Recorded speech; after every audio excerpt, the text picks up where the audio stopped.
আসসালামু আলাইকুম সবাইকে, আবারও চলে আসলাম নতুন একটি রেসিপি নিয়ে আপনাদের মাঝে। আমি আরোহী। তো আজকে আমার মা আমার জন্য পাস্তা রান্না করছে, তো আমি ভাবলাম যে ভিডিওটা করে ফেলি। তো এখানে সর্বপ্রথমে মা পাস্তা বানানোর জন্য ছোট চিংড়ি, পেঁয়াজ, মরিচ, ধনিয়া পাতা আর হলো ফুলকপি নিয়ে নিছে। এই সবগুলো নিয়ে কিন্তু পাস্তাটা আরও মজা হবে। এই সবগুলো যদি দেন তাহলে আরও অনেক মজা হবে। আর এখানে একটা ডিমও আছে। তো আমরা স্বপ্নের এই পাস্তাটা ব্যবহার করছি, আপনারা অন্যটাও নিতে পারেন।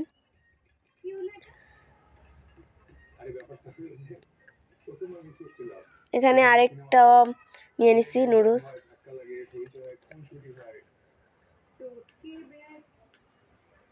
এখানে গরম পানি বসায় দিচ্ছে মা।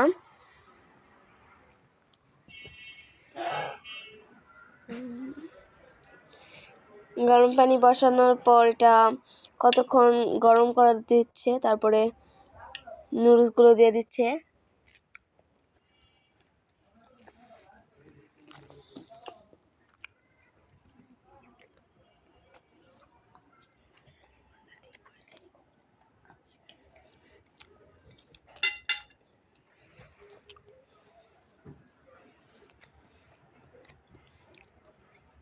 তারপরে নুডলস আর হলো পাস্তাটা দিয়ে দিচ্ছে।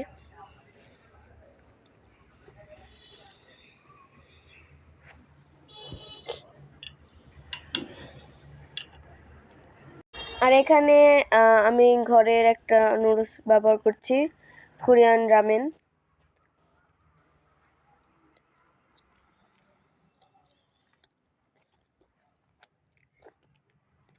এই রামেনের জন্য কিন্তু আরেকটা পাতিল বসায় দিছে, আর এই নুডলসটা দিয়ে দিচ্ছে।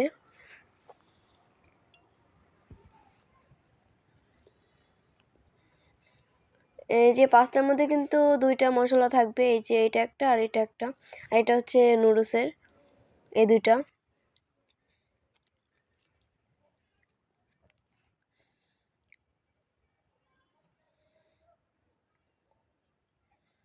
এখানে মোটামুটি হয়ে গেছে সেদ্ধ।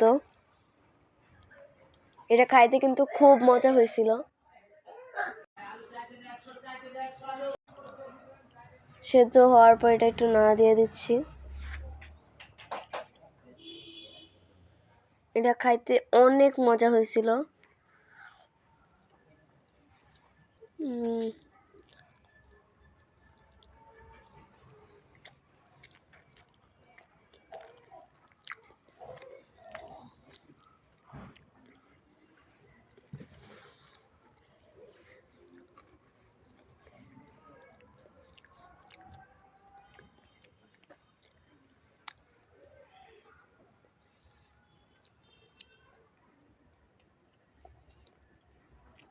তো এখানে মা এগুলো সব ঢেলে নিচ্ছে।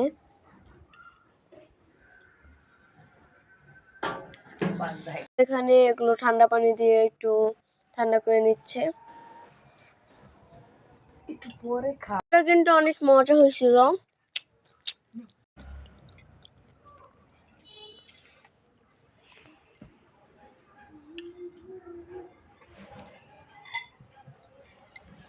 এখন নুডলসটাও দিয়ে দিল।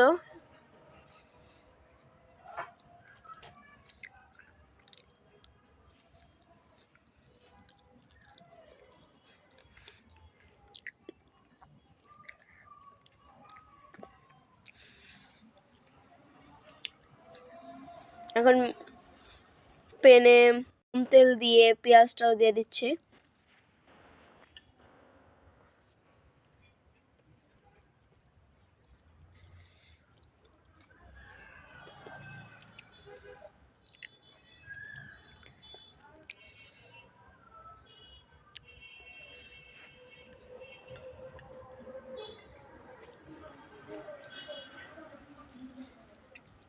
এগুলো হালকা করে একটু ভেজে নিচ্ছে।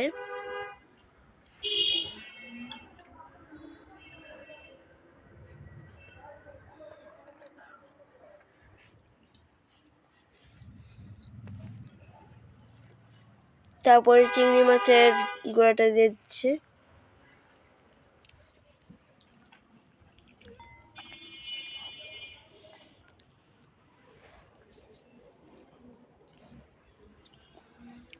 তারপর পাস্তার মধ্যে যে মশলাটা ছিল এটা দিয়ে দিচ্ছে।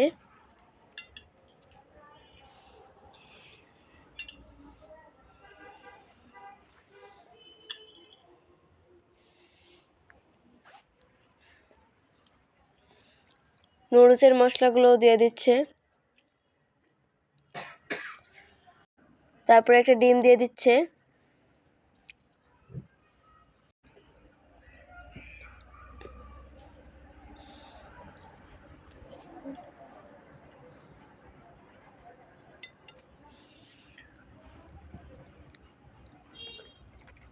ডিমটা আরও বেশি দিলে মনে হয় আরও মজা লাগতো।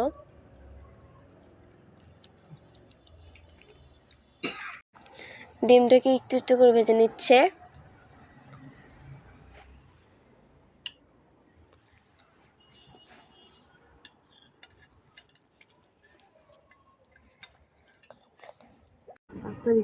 তো এটা হয়ে গেছে ভাজা। আমি একটু হাত দিলাম যে দেখি হয় নাকি।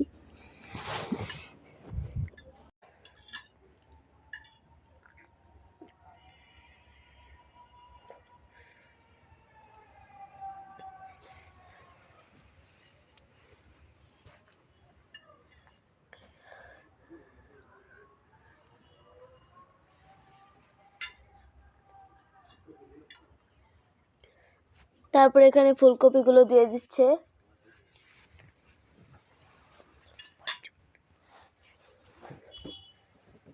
ফুলকপিগুলো দেওয়ার পর এগুলো ভালো করে মিক্সড করে নিচ্ছে।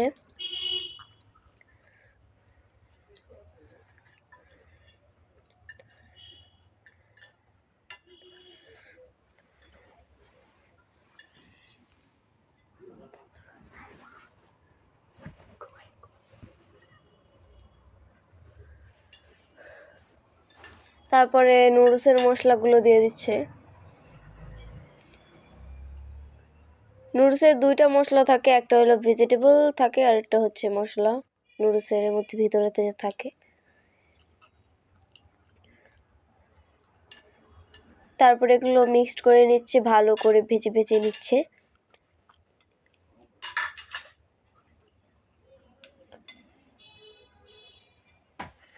এটা কিন্তু হয়ে গেছে প্রায়। তারপরে পাস্তাগুলো দিয়ে দিচ্ছে সবগুলো পাস্তা দিয়ে দিচ্ছে। আমরা এই জায়গায় বেশি নিছি, এগুলো জমানো মানে খাওয়া যদি বেশি হয়ে যায় তাহলে ফ্রিজে রেখে দেওয়া যাবে, আবার বের করে গরম করে খাওয়া যাবে। তারপরে এগুলো সব মিক্সড করে নিচ্ছে একসাথে।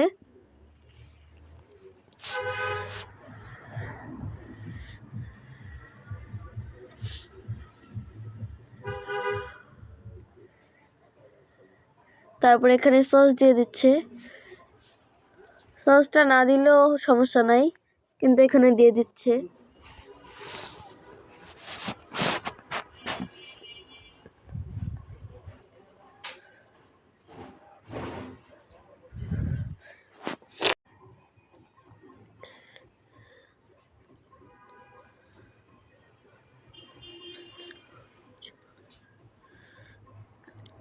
সবগুলো কিন্তু ভালো করে মিক্স করতে হবে, না হলে কিন্তু একটাই মিক্সড হবে না, একটাই হবে।